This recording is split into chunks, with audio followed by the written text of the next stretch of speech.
Assalamualaikum warahmatullahi wabarakatuh.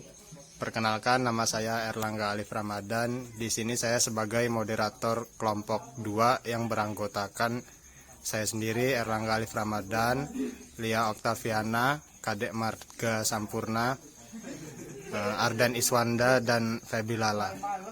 Materi pertama dibacakan oleh Kadek Marga. Kepribadian dalam kehidupan sehari-hari. Definisi kepribadian.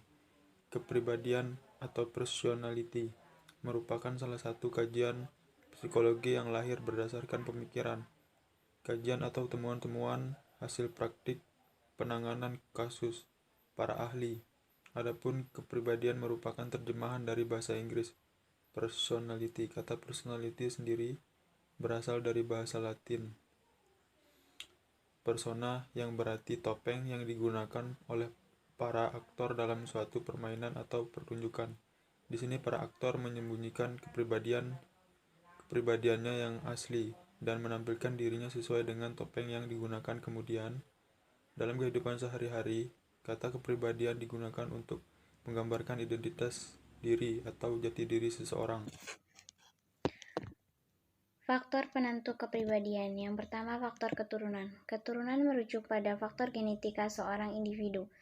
Tinggi fisik, bentuk wajah, gender, temperamen, komposisi otot refleks, tingkat energi, dan irama biologis adalah karakteristik yang pada umumnya dianggap entah sepenuhnya atau secara substansi dipengaruhi oleh siapa orang tua dari individu tersebut, yaitu komposisi biologis, psikologis, dan psikologis bawaan dari individu. Yang kedua, faktor lingkungan. Faktor lingkungan yang memberi pengaruh cukup besar terhadap pembentukan karakter adalah lingkungan di mana seseorang tumbuh dan dibesarkan, norma dalam keluarga, teman, dan kelompok sosial. Faktor lingkungan ini memiliki peran dalam membentuk kepribadian seseorang. Definisi kepribadian sehat. Kepribadian sehat adalah keadaan individu yang mengarah pada perkembangan yang adekuat dan kemampuan mental yang memiliki kesesuaian fungsi, sehingga individu mampu mengembangkan kemampuan-kemampuan mentalnya secara lebih baik. Karakteristik kepribadian sehat.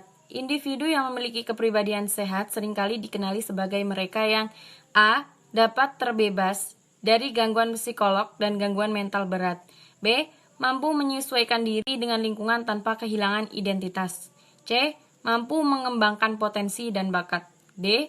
Memiliki keimanan pada Tuhan dan berupaya untuk hidup sesuai ajaran-ajaran agama yang dianutnya. B. Konsep kepribadian yang sehat berdasarkan teori Freud dan teori Rogers. Menurut Freud, kepribadian yang sehat yaitu jika individu bergerak menurut pola perkembangan yang ilmiah, kemampuan dalam mengatasi tekanan dan kecemasan dengan belajar. Mental yang sehat ialah seimbangnya fungsi dan superego terhadap ID dan ego, tidak mengalami gangguan dan penyimpangan pada mentalnya. Sedangkan menurut Rogers, pribadi yang sehat adalah pribadi yang mampu berfungsi sepenuhnya.